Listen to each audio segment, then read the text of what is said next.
give the government is still with who? It's with you. So if you got tax savings, that's money that you took from your earned income, created all these expenses that you were going to pay anyway, then told the government you made way what? Less.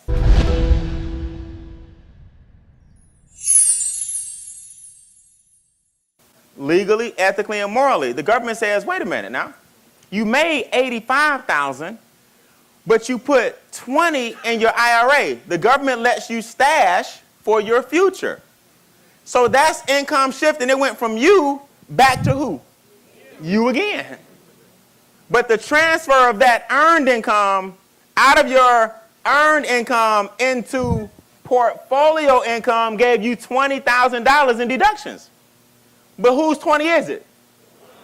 You didn't lose nothing. It's called income shifting.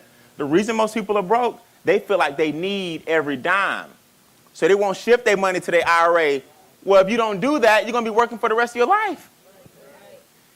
So now I just took my money in this example from $85,000 to $65,000. Now the government taxes $65,000, even though my portfolio still has $85,000 in it.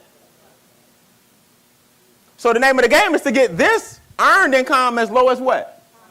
Then shift it into income producing assets that they tax less. I wake up every day and see how I can do that. Every day. How can I take the earned income, put it into assets, write off all the depreciation, and still keep all my money and give y'all less? Wealthy people wake up and that's the game every day. How can I give y'all what? Everybody say less. One more time, less. Less.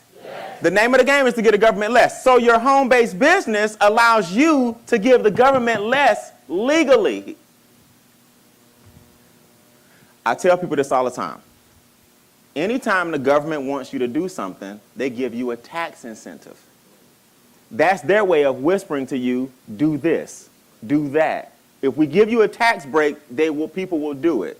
So just for coming and living in this country, your first $12,000 is automatically tax-free. Your first $12,000. So when they say enter a 1, if no one else can claim you, that means nobody else can claim me. I'm grown. My first $12,000 is tax what? Free. So if I give my son $1,000 a month, ironically it's 12 months in a what? Year. I pay him $1,000 a month. I just lowered my taxable income by $12,000 what? And the money's still in our house. It's just in his custodial account. Well, Brian, what does he do? Well, you saw him. He helped me yesterday.